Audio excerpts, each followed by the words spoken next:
Bapak Ibu saudara-saudari jemaat terkasih Tuhan, kedatangan Yesus Kristus sudah semakin dekat. Karena kita sudah ada pada minggu Advent yang ketiga, yang melambangkan sukacita. Karena itu, lilin berwarna merah muda, ceria sukacita. Sering juga disebut sebagai lilin gembala, karena kabar sukacita kelahiran Yesus pertama kali diberitahukan kepada para gembala. Minggu ini adalah waktu untuk bersukacita karena kedatangan Yesus Kristus yang sudah semakin dekat. Terhitung dari hari ini tinggal 11 hari lagi kita akan merayakan kedatangan, merayakan kelahiran Yesus Kristus. Sukacita Natal itu yang makin terasa ketika mendengar lagu Natal, dekorasi Natal di rumah sudah siap, gereja bahkan jalan-jalan, sudah beli pakaian baru, bikin rambut terlihat lebih cantik, entah kasih luruskan, kasih warna, potong, kering, blue, dan sebagainya. Atau beli bahan-bahan untuk bikin kue, pasang spray baru, gorden baru. Bahkan perayaan-perayaan Natal yang sudah dilakukan baik di tingkat jemaat, sektoral, dan instansi pemerintah. Itu adalah bentuk sukacita yang kita lakukan ketika merayakan kedatangan Tuhan Yesus dengan hati yang gembira. Begitu pun ketika kita mendengar kabar baik, mendapat sesuatu yang diharapkan, yang sudah ditunggu-tunggu, misalnya di akhir tahun nanti dapat THR Natal, dapat bonus, atau rencana-rencana kita yang berjalan dengan lancar, pencapaian-pencapaian di tahun ini, dan hal-hal baik lainnya. Pasti atau merasa sukacita. Itu adalah respon hati yang muncul ketika sedang baik-baik saja. Ketika sedang senang, sedang sukacita, sedang gembira, dan bahagia.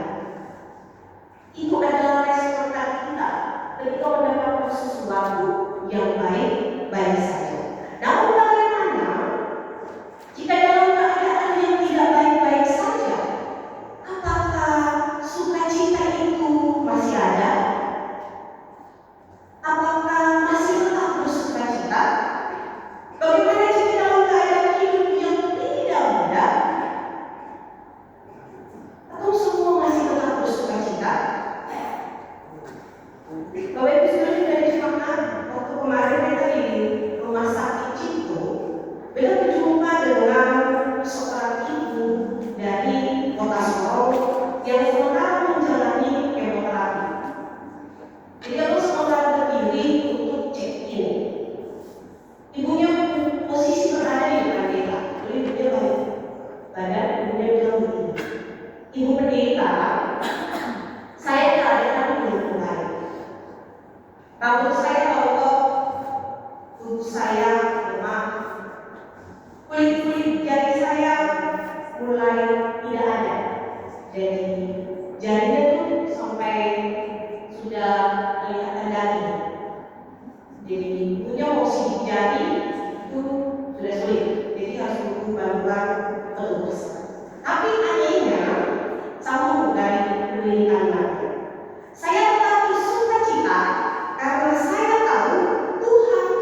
tulus.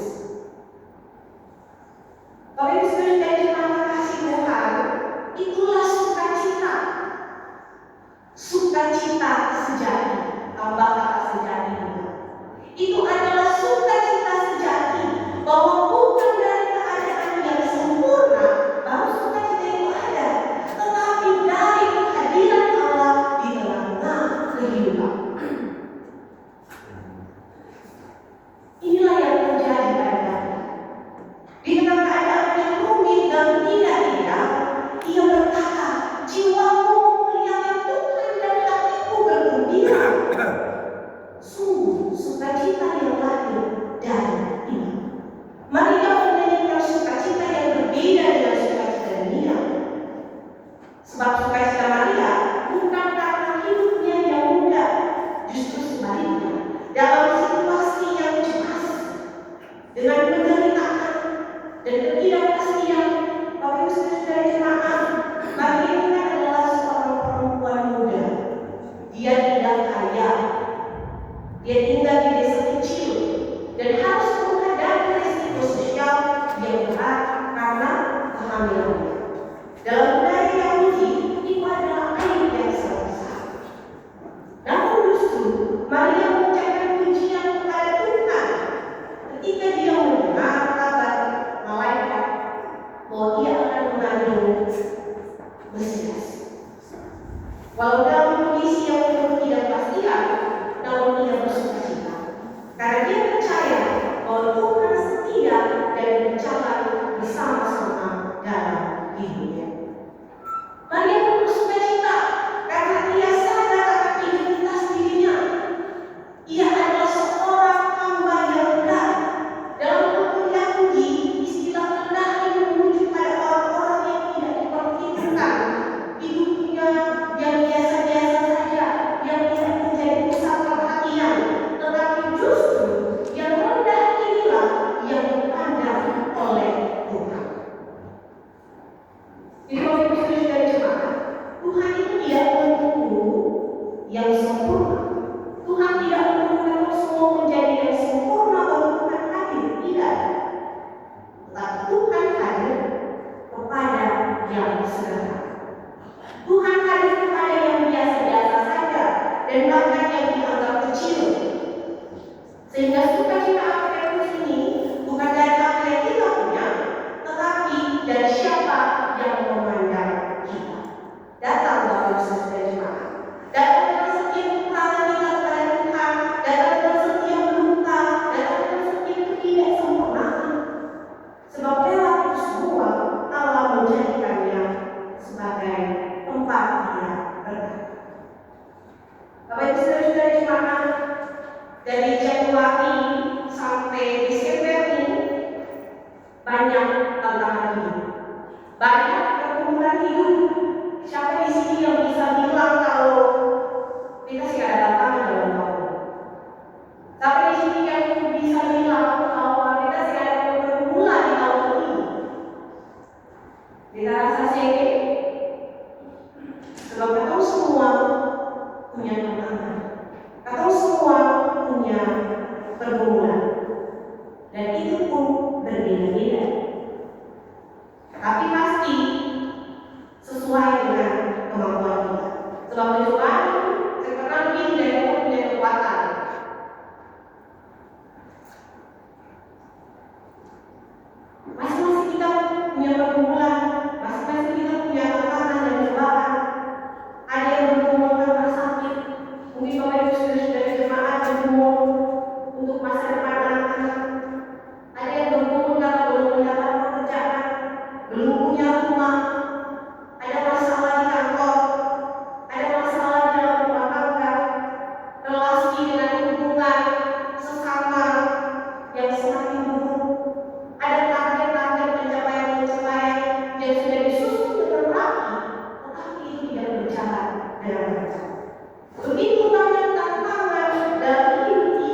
dengan sukacita di dalam iman bahwa Tuhan hadir dan bekerja dalam setiap kehidupan kita.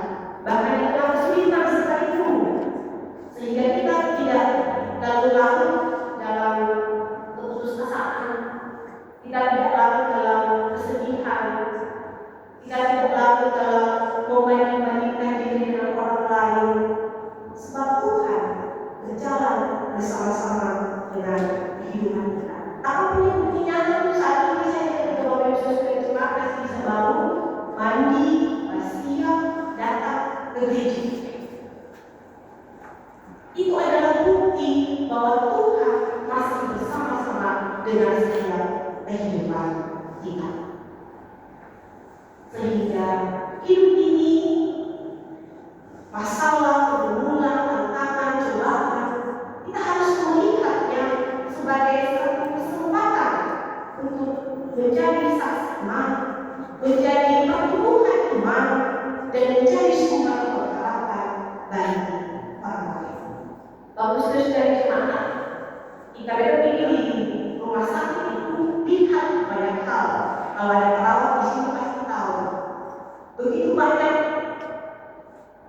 sakit-sakit yang macam-macam sampai mengeluh, marah, kecewa, itu langsung hilang.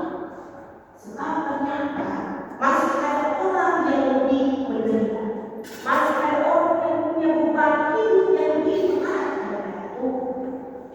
Karena itu jalani hidup inilah dengan sukacita. Lalu mencari orang yang sabar dalam arti jika situasi tiba-tiba tidak sesuai dengan apa yang rencana, jangan mudah emosi lalu menyalahkan orang lain, tapi jumawa. Tetapi tenangkan diri, berpikir, lalu mencari jalan keluar dengan baik, sehingga sukacita itu tidak terlalu hilang dalam kehidupan kita. Sebab kalau saya ada sukacita, pasti akan marah. Aku kan biasanya kalau ada yang suka marah-marah, langsung spontan dia itu saya ada sukacita dalam diri saya itu tinggal marah-marah, setiap hari marah-marah, karena saya ada sukacita di dalam diri. Bersyukur jika saat ini target atau harapan itu belum tercapai, berpikirlah yang positif. Kalau belum sekarang, mungkin nanti. Sebab kalau punya pemikiran-pemikiran yang positif, itu akan mendorong kita untuk setiap hari dipenuhi dengan sukacita. Karena akan ada hal-hal baik yang menjumpai setiap kehidupan kita. Bapak Ibu Saudara jemaat, ujian Maria ini bukan hanya doa pribadi, tetapi sebuah deklarasi sosial yang menegaskan karya Tuhan dalam memberikan tatanan dunia. Yang congkak diturunkan, yang hina dipulihkan, orang lapar dikenyangkan, orang kaya dikosongkan. Tuhan menunjukkan perhatiannya kepada mereka yang dianggap kecil oleh dunia. Sekali lagi, yang dianggap kecil oleh dunia. Dunia bisa menganggap kita kecil, tetapi Tuhan kita tidak pernah menganggap kita kecil. Di ruang Ibu Saudara sampai detik ini ada yang masih mengalami ketidakadilan dalam bentuk apapun, sama dengan iman Maria. Yakinlah bahwa Tuhan mampu untuk memberikan setiap keadaan kita yang iman. Tuhan tahu mana yang berbuat curang, Tuhan tahu mana yang KDRT, Tuhan tahu mana yang menyimpang demi kepentingan pribadi dan juga kelompok. Sebab apa yang menjadi diri kita itu akan tetap menjadi diri kita. Jadi biar orang ketidakadilan tetap berdoa dan tetap berserah kepada Tuhan. Sebab waktu Tuhan saya ada yang lain. Tetapi Bapak Ibu Saudara jemaat, kita pun harus hidup dengan rendah hati dan peduli kepada sesama. Dengan menyadari bahwa kita juga dipanggil untuk mendukung dan menolong orang-orang kecil, menolong orang-orang miskin yang tersisih.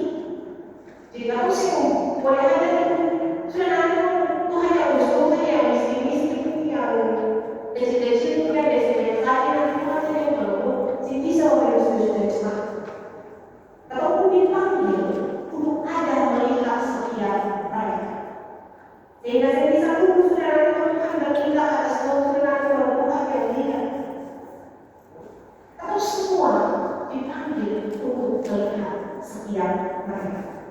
Tindakan nyata berbagi, membagi yang membutuhkan, memperjuangkan keadilan di lingkungan yang sekitar. Natal ini kan identik dengan pemberian bingkisan Natal, dan setiap tahun itu pasti ada. Benar, Bapak Ibu?